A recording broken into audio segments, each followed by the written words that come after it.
Welcome to FCI's Racial Equity Webinar Series. I'm Samira Salem, the Director of Community Development Services, and we're so happy to have you with us here today.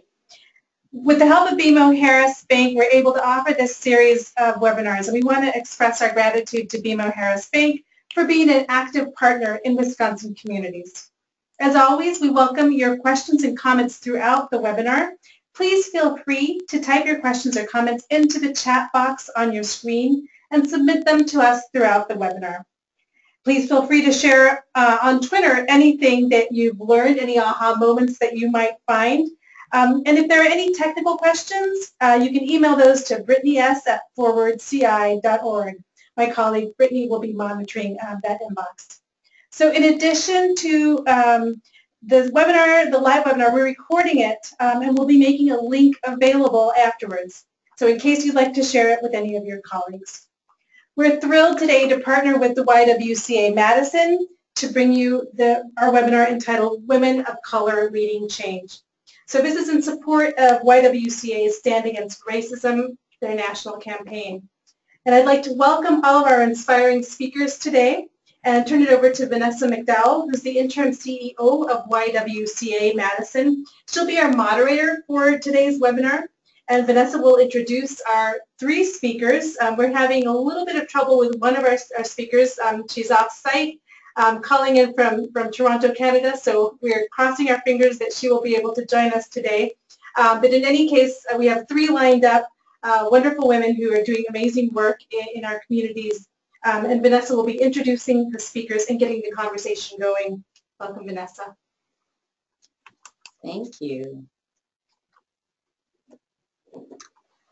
So good afternoon, everyone.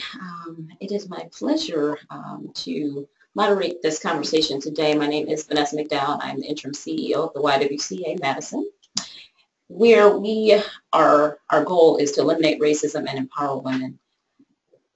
And I have a lot of technology that I'm working with today, so bear with me as I try to make those things work.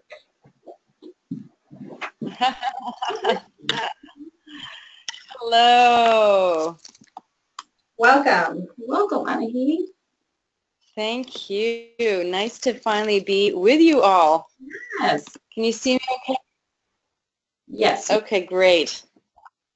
Okay. I'm going to shift around a bit here so I can, okay, great.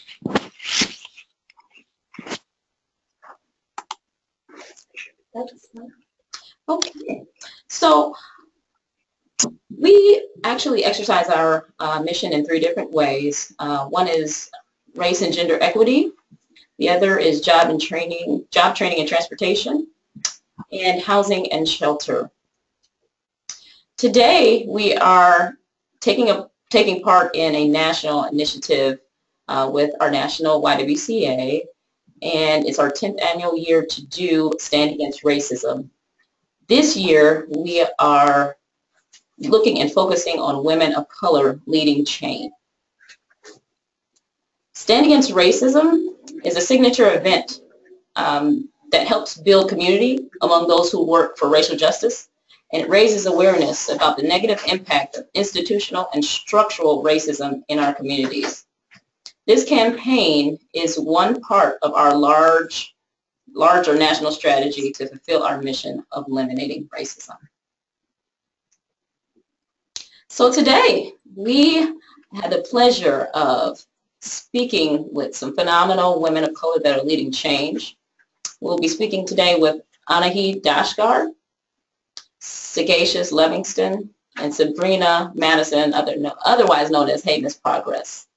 I will be leading a discussion after we have them kind of introduce themselves, and we look forward to having great dialogue on today. So we will start with Annahid, if she could just introduce herself and talk about the work that she's doing in her community. Annahid? Great. Thank you. So am I on the screen okay here? You have your camera on? I do. Okay. Can you see? Right. Yep, we can see you. Okay, I had a moment of, oh my God, limits of technology. So it's my great pleasure to be here today. I love that I'm also kind of a voice from the North. I'm the co-founder of a company called Anima Leadership, and we specialize in diversity, equity, inclusion, anti-racism work across Canada and the U.S. My partner just left this morning for the White Privilege Conference down there. And my background is in community organizing, running grassroots campaigns locally as well as nationally, and so that's my come from place. So I know we have limited amounts of time, and one of the things I wanted to just mention starting off is how the demographics are changing and how women of color are going to be the majority in America by 2020. Stats say that Asian, Hispanic, and mixed race women will outnumber white women. And so this conversation, I feel like, is so timely and so important. And especially given the moment we're in, right? I mean, the election of a president that was vocal in his misogynistic and racist views and yet still was able to get elected. And I think that's a very interesting moment we're in. So again, very timely to this discussion. So I wanted to just speak to a couple levels. One is the macro level. What does our leadership as women of color look like in this moment? And then on a micro level, what are some of the things that we struggle with internally that, the impacts of the systems that we are part of in this moment?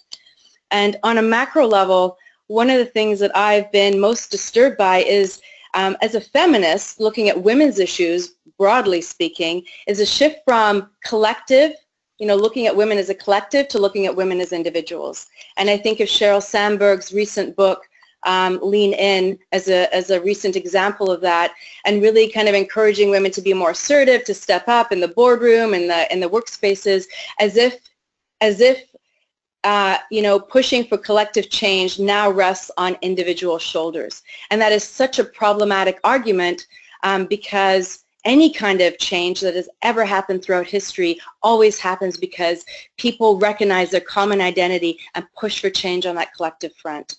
And Sheryl Sandberg has incredible class as well as racial privilege. I remember, in her book she talks about having a room connected to her office that she was able to kind of have her child looked after. Well, how many of us, particularly when we're racialized women, have those kinds of opportunities? The opportunities are even less. And we know that, of course, women of color face more barriers across the board. The intersections where race intersects with class, intersects with being gay, with being lesbian, transgendered.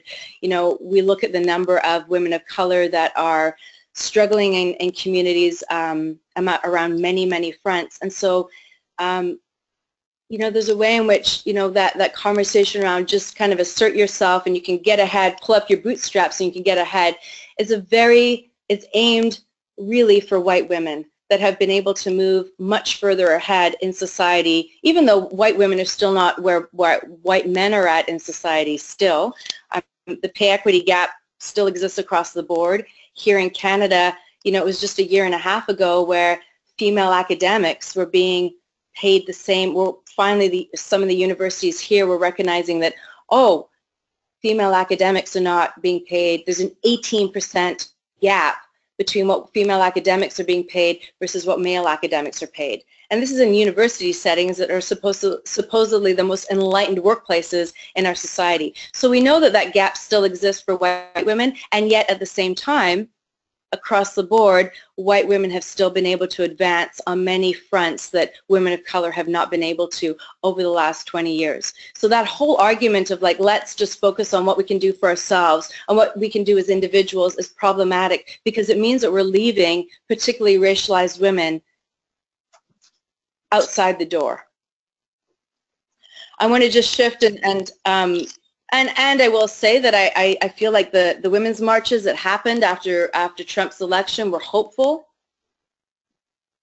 because those marches were pretty diverse, and the women that attended them, I saw there was a greater representation of issues across the board. So I saw many women at those marches talking, kind of signs and chanting around issues of immigration, refugee status, Black Lives Matter, not just women of color, but white women as well. So I do feel like we are at a moment where this conversation is happening more broadly in our society, and it needs to happen. And so I do feel some hope around that. On a micro level, I want to just mention that there's also work that we need to be doing internally as women of color. And I acknowledge in this conversation, I do have light skin privilege. And I also, at the same time, come from a background of experiencing race-based trauma. I'm not going to get into my full story here, but just to name, I moved from Iran to the Texas of Canada, Alberta, when I was a young child, and those first few years, not just getting chosen last for teams, but experiencing quite severe ostracization in the school and then the community, where I was spat on. We were one of a handful of brown families in the community at that time, called Paki, not getting kind of just the variety of ways in which we experience, overt, not just subtle, but overt discrimination. And those years impacted me quite deeply. And so I want to just name, I think for a lot of us as women of color, there's a big spectrum of where our experience sits, but there is a place where I think many of us experience wounding because of the society and the systems that we grow up as part of. And we internalize those beliefs and ideas about ourselves and about what we can do. So a big part of my journey as a woman of color leader has been really, at the same time I'm pushing for external change, has been to do the internal work. And there's been moments where that's actually been harder, more painful. And of course, it's hard sometimes for some of us to access external supports. Therapists and counselors can sometimes cost a lot of money. But I just want to say that I think that's also important, even just sharing our story with people we trust, people we can rely on, surrounding ourselves by people that we can reflect ourselves back to ourselves, and not believing, not absorbing or seeing those places where we have absorbed those ideas about what we should be, what we can be, and speaking back to that very critical internal voice and being really proactive about it. I mean, I'm sometimes still surprised when I walk into a room, again, I feel more comfortable in racialized spaces, but when I walk into a room of mostly white people, which happens a lot for me in my work these days, and I can find myself sort of discounting myself in those subtle ways in which that happens, right? And just pulling myself out of those moments, letting, speaking, continuing to take up as much space as the white women, white men in the room, letting my voice be as loud or louder than those around me, because I'm choosing in that moment to really support and hold out my own opinion, because most people in that room are still not aware enough that they're going to do it for me. And I think so the micro level is as important. I think that I'm taking my 5 minutes. I didn't see when I started, so I'm going to just leave it there. And I apologize if I went over. I didn't, because I was late on the technology, I didn't quite see when I started. So if I took up a bit of extra time, sorry about that. But a pleasure to be here. Thank you. Great. Thank you, Annahid. We will now move to Sagacious. Hi, everyone. My name is Sagacious Levingston. I am the founder and CEO of Infamous Mothers, LLC. I am also a PhD candidate at the University of Wisconsin-Madison. But I was thinking about what 5 minutes of my work I should share with you. I think I will give you the nutshell version.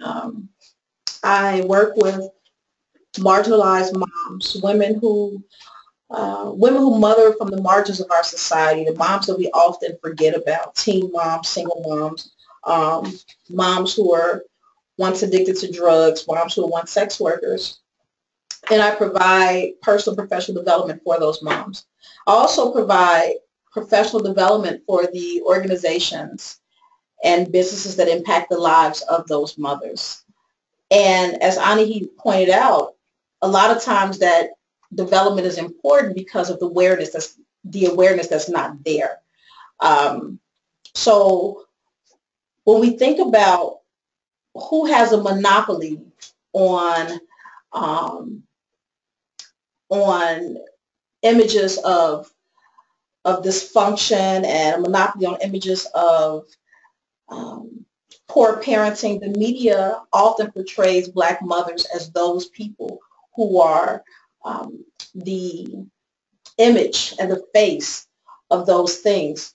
But we think about the people who have a monopoly on managing those problems. It's often white women and white men. And so when you have the one group who has kind of control over the management and care over another group, then it's very important that we're mindful about how that care is being managed, or the questions and the problems that are being solved, and the methodologies and the pathways and the approach to solving these problems. Sometimes the caregiver's image or idea of what needs to happen for the person being cared for is often a mismatch with the realities. So part of the work that I do is to not come in and tell people how to do their job, but I help them think about the problems that they're dealing with and try to help them come up, make sure, think about and explore options to create a strong fit between the problems that's being solved and the problems that are being imagined.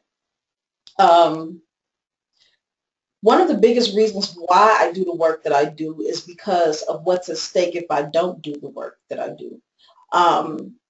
When we think about people who are changing our society, when we think about game changers and powerhouses, especially from Black history and Black culture, we think about folks like Rosa Parks, Shirley Chisholm. We think about Fannie Lou Hamer. These are the iconic Black women. These are all women who don't have children, and they're all women who fall under respectability class, right? They fall up under the politics of respectability. And that's great. And I understand why it's important that Black women are carried and represented in respectable ways, because for so long we were represented as the Jezebels and the Sapphires, and we were seen as the nannies and all of these things. So I understand why, and I understand the history of why we fought so hard to be considered respectable. But on the other hand, what is the message we're telling people who are not born into that pedigree, or who are not born under those circumstances? Are we telling these women, well, since you were born under these circumstances and because in your life you made these decisions, you are no longer qualified to be a game changer or a change agent in our society? And if that means you're not qualified to be a change agent or a game changer in our society, then does that mean that you are limited to these possibilities? And that possibility is you're going to be confined to the kind of pathology framework, right? The pathology narrative, right? You are a social pathogen, right? So kind of the work that I do is come in and say, these women, there's too much at stake if we do not show up and help reframe the narrative around these women and their circumstances. And if we don't reframe the narrative around who has the power to help change these circumstances, a lot of the work that I do is to remind the women that they do have power. I meant to remind the people who are impacting their lives that it's important, not that the women lean in, because historically and currently Black women have been leaning in forever. It's the organizations rarely make room for us to lean in.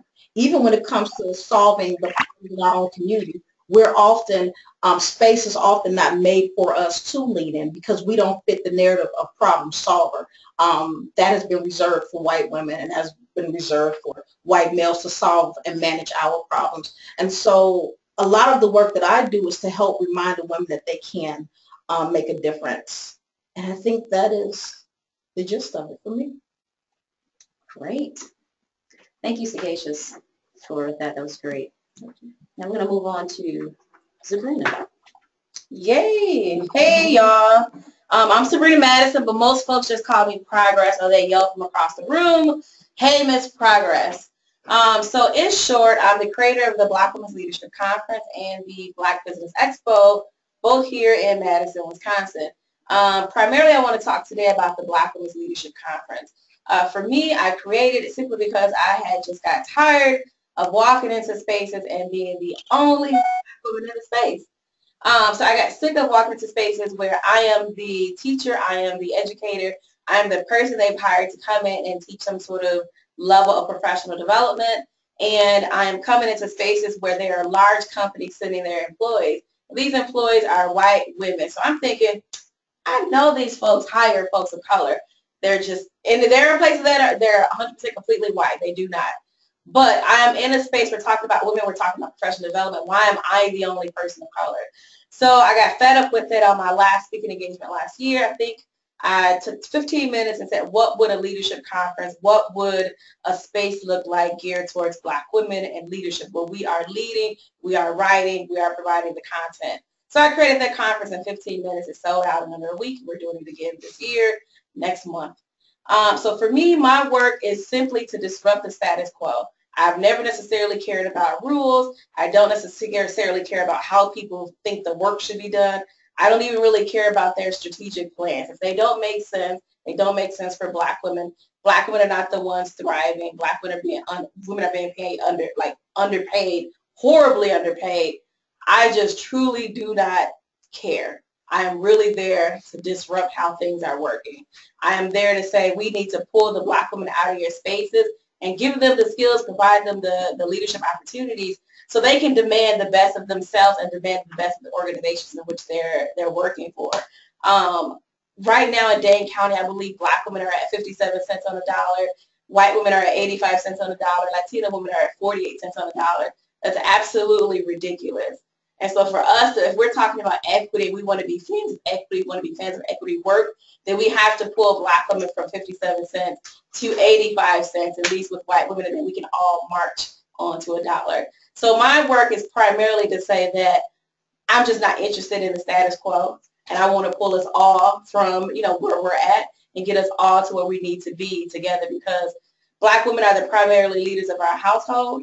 Our men are primarily in prison, are working also low-wage jobs. So if Black women are leading households and they're leading families, and we're paying them 57 cents on the dollar, we're expecting them to pay the same in rent as the woman who's making 85 cents on the dollar.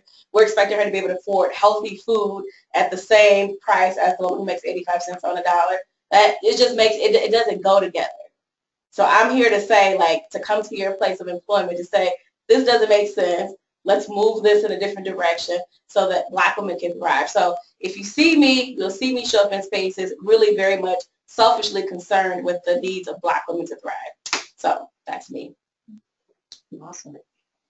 And if I could just encourage any folks who have questions or comments, please use the chat function, and we will, once we move on to this conversation piece, which is going to happen right now, we will definitely consider your questions, and hopefully you'll have a chance to get them answered. Right. So, yeah, let's move on to dialogue. So my question, or my first question I would ask is, what is your personal experience being a woman of color leading change? Like, what has been your experience? And we want your real answers here, and talking about kind of the challenges, but also kind of talking about the successes of the work. I would just say an immediate, maybe the last year experience, especially just mostly framing my work around Black women and entrepreneurship. I often am in spaces where I'm the only woman or the only person of color. So I'm in spaces that are primarily led by white men. And so oftentimes I get asked, well, how did you know how to do that? How did you know this? I'm like, well, so if I was, Mark Zuckerberg, would you ask me this question?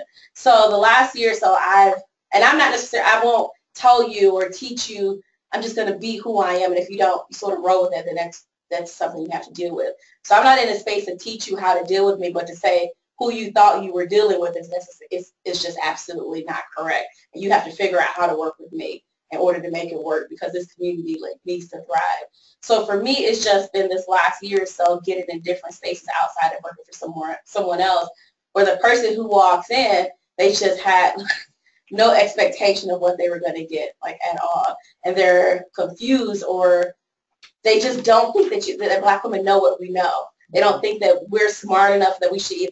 I don't even think that they think we should be in the room. That we don't necessarily have that level of value to be part of some conversation. So, and again, I show up in my Air Force Ones and my T-shirt and jeans and just enter the space as I always am. Yeah.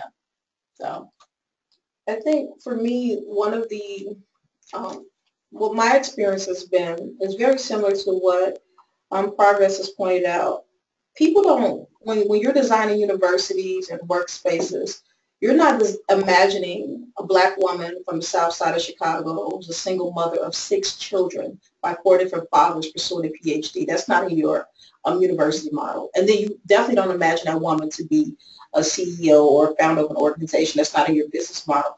And so what happens is you're blown away when this person shows up. You're unprepared. The resources are not there.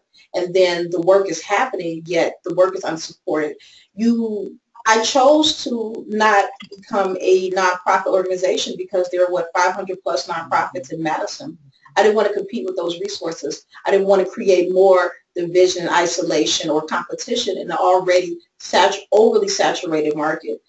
What I also found, though, is when you go the traditional routes of funding to get an organization off the ground that is not a nonprofit, those funding models are not there. For someone who has been a student most of her life, who's coming from poverty, I don't have $10,000 in collateral so that you can match it with another $10,000. It's just not sitting there. And so what happens is the women are hungry and they're thirsty for the work. They're desperate for it.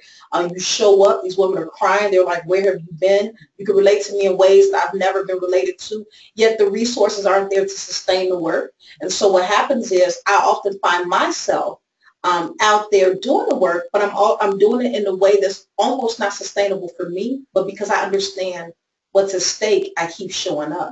And so what happens is there is this sense of, there's a lack of support financially because the resources aren't there and folks haven't imagined it. But then there's also this competition. You show up solving a problem that you're a native of. Is very familiar to you because your mama went through it, your grandmama went through it, you're going through it, and you're not showing up being a genius, you're just showing up very in tune with what the circumstances are. I didn't read about this stuff, even though I did because it's my PhD work, but I also lived it, right? And so here it is, I find myself having to, I'm arguing with white males because they're coming from a theoretical standpoint, but here's what the kids need, here's what you believe, because the theory says. And I'm able to quote all of that theory and say, but what your theory did not take into account are these real lived life experiences. And then that's when people are like, oh, maybe you do know a little bit more about this, but we didn't anticipate you. Can you come back our next funding cycle, which is in 2018, right? So that's kind of the stuff that I'm dealing with. But as usual, we don't stop, won't stop. Annahid, did you have any thoughts on that? No, I'm good. I think I spoke to that in my comments. Thanks. Okay. Right. So kind of going off of that, and it sounds like, Sagacious, you already mentioned kind of your motivation, but I'd love to hear from Progress as well as Annahid. What motivates you then? When you're faced with these challenges and you're faced with, it seems like sometimes you're up against the wall, what motivates you to keep going through that? It is other Black women. To be real, there are days on, at least once a week, I do a Google search for the top 10 cities for Black people, because I'm always, thinking about leaving Madison. But then as soon as it happens, there are 20 more reasons why I need to stick around Madison. And so it is honestly the Black women who say, I used the session we had last year to get a higher rate of starting pay. It is women saying, like, what you said on social media really worked for me. So it's saying that if I remove myself from this space just because I am too agitated, who's going to come along and replace me? Because we're all overworked. We're all doing like the job of 10 people. So we just got to do it a little bit longer and then learn how to save ourselves, at moments of the year so we can protect ourselves and protect our sanity. But really what motivates me is a want to see a sister just thriving, to get up in the morning, to create space for herself within her workspace where she feels a little bit healthy. Like I just did a talk for the City of Madison's Women Leadership series, and one of the women there, she was like, I'm the only Black woman in my workspace. I'm like, girl, put some Jill Scott on. I'm like, you gotta save yourself in those spaces. So to be in a city like Madison, where I'm constantly able to help women save themselves and to elevate themselves, that motivates me to no end. Like when the sister's like, hey, I just booked this gig or whatever, I'm excited. Like I'm turned up behind that. Like so yeah, it's other women, to be honest with you. Yeah, I give the same answer. It's the women, you know, my South Asian, my Muslim, my Indigenous, Middle Eastern, like women that I work with, women that I see in the rooms when I'm talking, that come up to me in breaks and at lunch to tell me a part of their story. It's I feel like, you know, I'm picking up, you know, do you call yourself Progress, Miss Progress, or yes, Sabrina? Yes, Miss Progress. Miss Progress, thank you. You know, I feel like whatever privilege I have now in my life, I will open the door as far as I can for other women. And just so tired of walking into organizations, even in industries that are female dominant, like social, you know, Toronto, one of the most diverse city in the world, was recently doing a contract with one of their city social service departments. And they got mostly their frontline staff were all women of color. And the leadership and top managers are all white women, and that's a common pattern. And I feel like in workplaces that are very committed to diversity, and diversity is a part of their core mandate, that this still happens. And so much of this work is like we replicate what we know, right? White women replicate what they know, and on that unconscious level, they gravitate towards what they see, what they feel familiar with, what they're comfortable with, and unfortunately that tends to be other white women that share a similar class and educational and religious, quasi-religious background. And so, you know, it's women of, it's all those, the micro inequities, the subtle ways in which our bias plays out that I think is the bigger problem in a lot of, at least, professional settings. And yeah. There's so for me, I talked about the motivations that's around the work, public work, but there was also a private motivation. Often when I tell people about what I do, I start with the research that I do. But what made me make up my mind to bring the work to the community was I had a son who was in 4th grade. He was still on 1st grade level.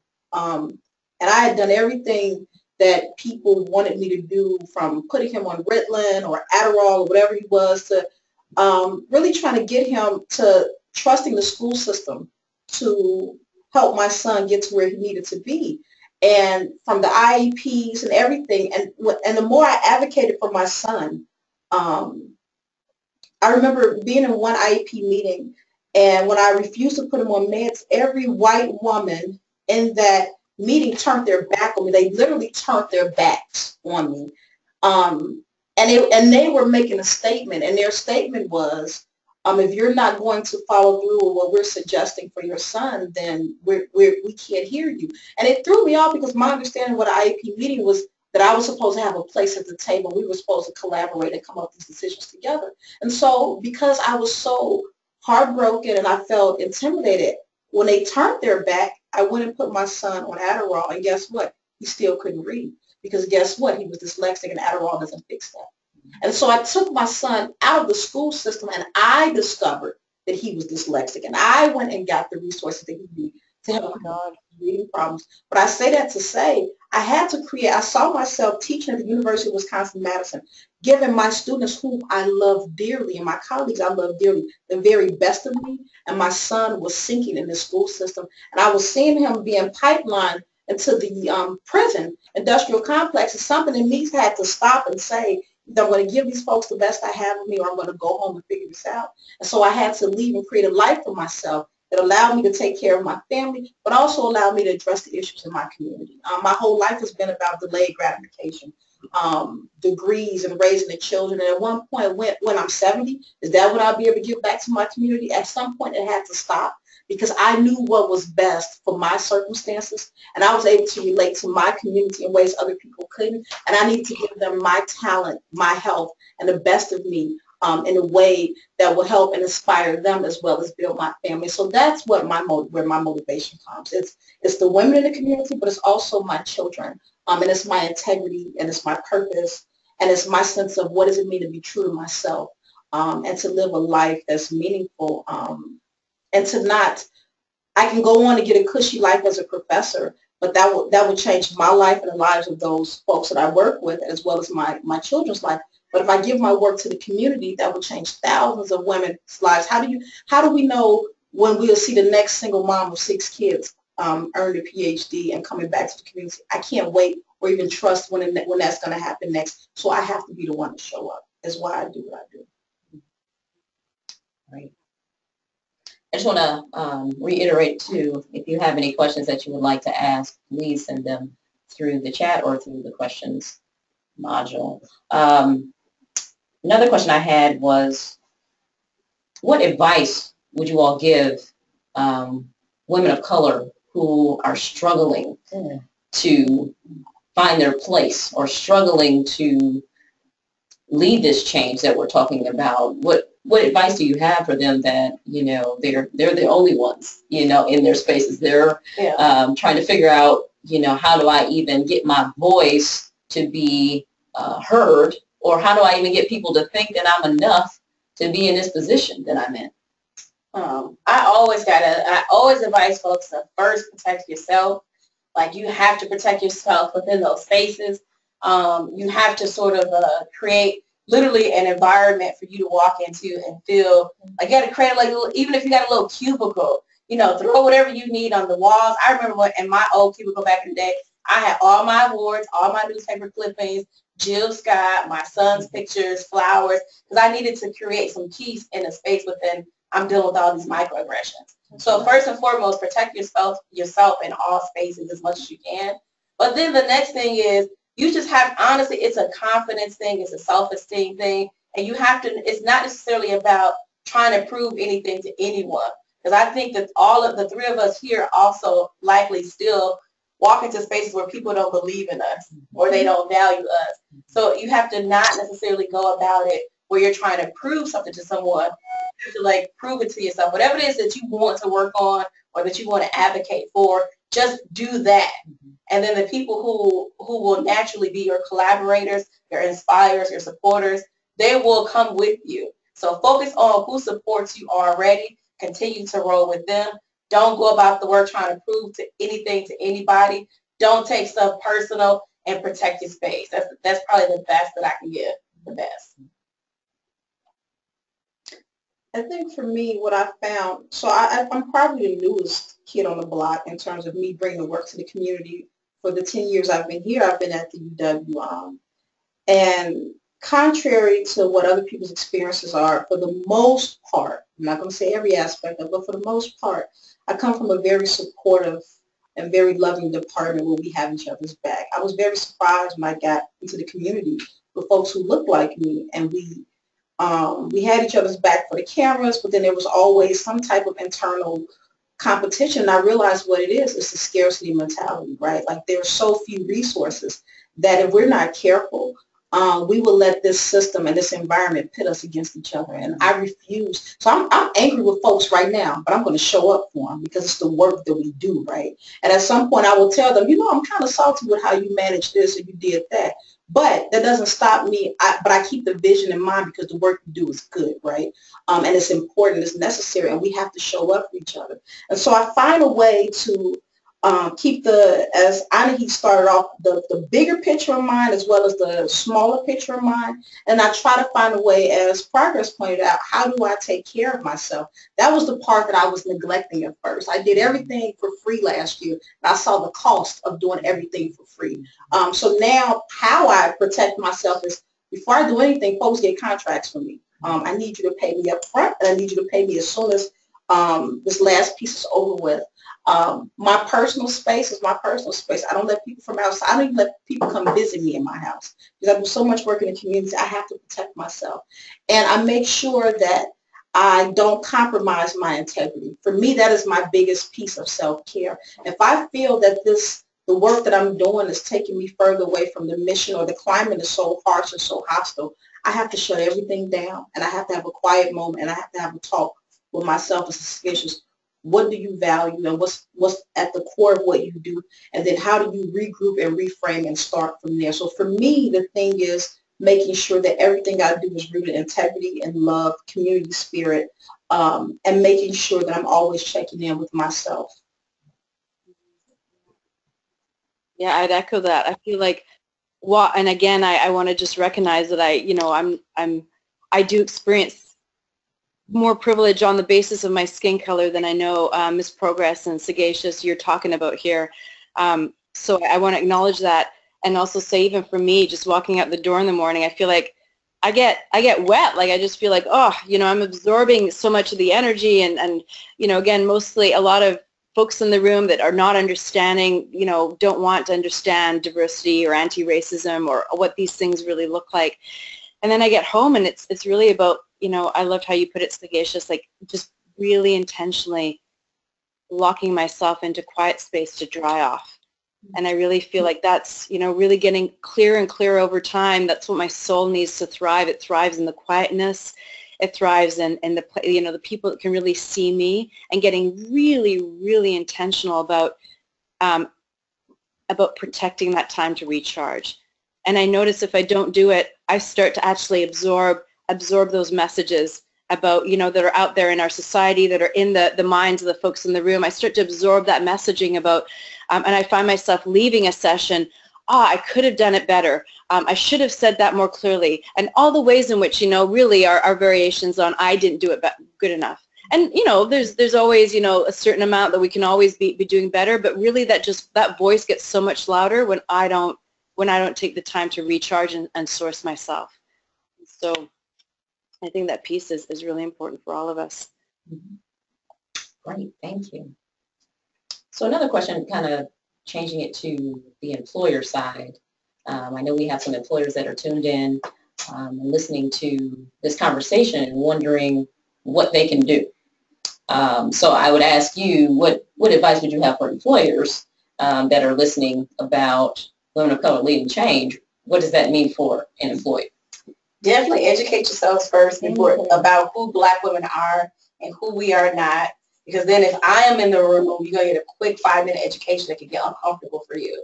So you might as well just do a little bit of work before I get there. But more importantly, I think that employers can add, and that is not just, in this question, it's not just about Black women, but I think the Black family as a whole. I think that employers have to learn how to effectively collaborate and partner with Black women and Black men in the community, whichever community we're talking about. Because I think that they don't necessarily reach out and see us as valuable partners in their work and informing their work and their missions and their strategic plan. Because now it seems like, lots of offices have equity and diversity officers.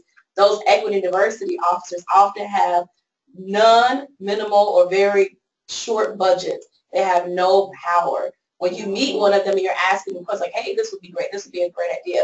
I'm like, well, I don't have a budget. And I'm like, yeah. How are you supposed to push these equity goals? So to me, if your outcomes don't match your strategic plans, like I have no faith in the work. So I think if employers truly, the best advice I can say is just show up. Like if you got strategic plans and strategic goals, then your budget needs to match them, and your equity folks need to have the exact power in order to sort of make it happen. And a budget, a real budget, Mm-hmm. And I'd add to that and say start with collecting data. I mean, what does your organization look like from the top down? Who are the identities of those represented in the senior leadership roles? And if there's not, if we're talking about race, if there's not folks of color, if there's not women of color, why is that? That's not just an outcome of randomness or, what I often hear in the room, well, we just don't have enough people communities to draw from. It's a reflection of the systems of sexism, racism, and classism that we are all kind of influenced by. And build relationships with the communities that you want to see represented in your organization at all levels. It's such a big piece. So number one thing I hear when we do kind of the diversity trainings is, well, we try. We try and kind of recruit for diverse candidates, but they're not responding. And again, not seeing that there's so many barriers in place for members of those communities. So to really be proactive in building those relationships. And there's so many ways in which that can happen. I feel like there's many, many best practices in the field. Have open houses. Go and have, go and do town halls in those communities. Go and do a bit of a trade fair in the different communities. Go and do talks in high schools and in the communities that are. So there's many different ways in which that relationship building can happen. But if folks from those communities don't trust your organization to support them and pipeline, kind of along there, they're not going to even apply for the job in the first place. Or sometimes there's even getting the application in the door, there's barriers in place. So really getting conscious that if we don't see the community represented, how do we go and build relationships with those communities? So for me, it really boils down to two things. And the first thing, I think most people are really clear about this, and they're scared. What are you willing to give up, right? You are living in a system. Your workplace is often a system that's created with you in mind and not with these folks that you all are thinking about when you're thinking about diversity. These folks become an add-on. They become folks that you want to just slap on in there just for the sake of saying we're diverse. But you're not really thinking about how can you reconfigure and expand and rethink a system that never intended for them to be there. And so to have your little diversity training, that's cute and that's nice, and we thank you. But what are you going to do strategically? And the reason why I say it like that is because I'm in it at every level of the society, from the schools to the workplace, and I see, I was once someone that was really excited about these conversations, and now my question to you, before I even talk to you, I'm doing a diversity training in a couple of weeks, and the preparation that I'm giving them in those 2 weeks is to think about what are you willing to give up. Don't have me show up and give you all of this fancy theory, and in your mind, you just, that for you was your diversity moment, is that we had the training. The second thing is, have you figured out what do you gain by making these strategic expansions or reconfigurations or remodeling, right? So you're clear often about what you're giving up, and the kind of power, the fear, the anxiety that you have about giving up power. But are you thinking about all of the things that you gain when you do, when you restructure, the ways in which your organization and your business becomes more cutting edge and more innovative because you have brought in voices and very intelligent, brilliant people who are solving problems in ways that you have never even imagined to solve them, right? And so so there is a twofold thing. Think about what you're giving up, but also think about what you're willing to gain, what you gain from making these changes. And I'll stop there.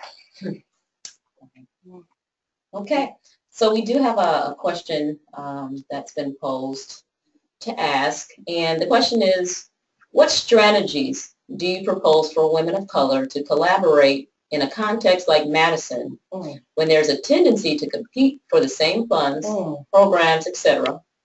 How this collaboration could be successful as it recognizes the individuality of particular experiences but the commonalities of experiences of women of color as racialized and gendered individuals.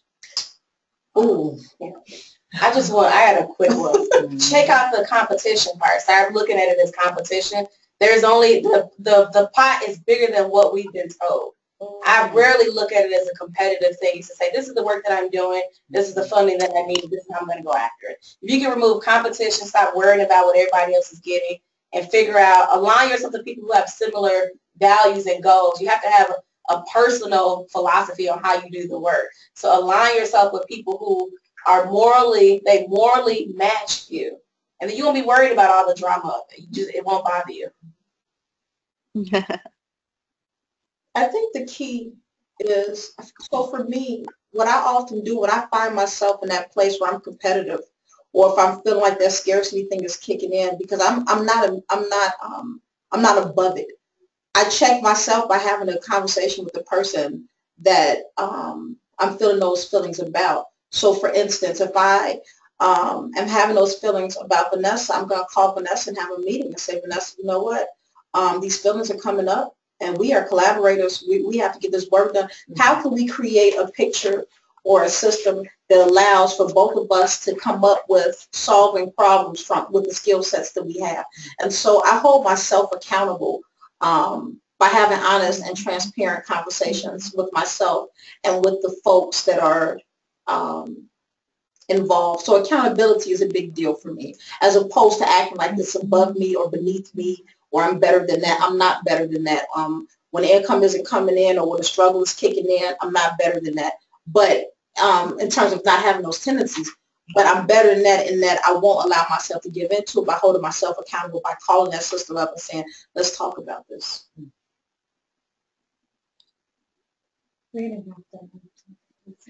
Okay. All right. So we are going to close. Thank these ladies for participating in this webinar. So thank you to Annahid, thank you to Sagacious, and thank you to Sabrina. Thank you for participating. I think this was a great conversation, and I hope that the listeners also appreciated the conversation that we had today. So I just want to kind of close and talk about the Standing Racism Pledge. So you have, there you can see on your screen, you have the ability to do this as an individual, but you can also do it together as a group.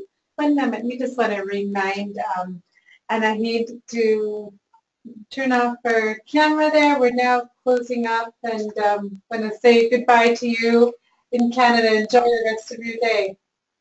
Can I mention one quick thing? Oh. I am coming down to the lovely city of Madison at the end of May, May 23rd, for the Massey Conference. Yeah. And I know there's lots of sessions, and I'm doing a session for women of color leaders, and I know there's other people that are hooked into that. So I just want to mention that that's there too. Mm-hmm. Thanks so much. Such a pleasure seeing your faces. You too. And Thank you, Annahid. thank you. Bye. So as Annahid just gave a great introduction. So we do have the Massey Conference coming up on May 23rd that the YWCA is putting on. It's from 8 to 4:30 at Monona Terrace. And Annahid and Sagacious will be keynote speakers at this conference, so you do not want to miss it. If you can sign up, please do. Also, I want to mention that Heymiss Progress is also putting on a leadership conference. It's a Black Women's Leadership Conference that is on May 18th through the 20th. Please come out, support. Please register. It's going to be a great event. There's a great lineup of women leaders, Black women leaders, that you also do not want to miss. Wow. And I also wanted to mention that we do have resources, racial justice resources on our website, YWCA, www.ywcamadison.org/RJ resources if you would like to get some further information. And again, I just want to say thank you to our speakers today, as well as to Forward Community Investments for hosting this webinar with us. Yeah, well thank you, all of you. Vanessa, Sagacious, Annahid, and Miss Progress for joining us today and for such a rich discussion. I feel like we could have added on easily another hour and we would have been able to go deeper. So this is just the beginning. I want to remind everyone that the recording is going to be available for playback from our website. And if we can click forward a couple of slides. Just want to announce that our next webinar is going to be on May 31st. We're going to be featuring Carousel Baird, who will be presenting Making Change Through Advocacy at the state and local levels. We'll send you a registration link when we share the webinar recording. So even if you can't make it, we encourage you to go ahead and sign up. In that way, we will share the recording with you when it's available. Thanks again to BMO Harris for making this important learning opportunity available to us. And thank you for joining us today. Have a great day. Thank you. Woo. Thank you, Vanessa. Great job, Vanessa. Thank you. Can we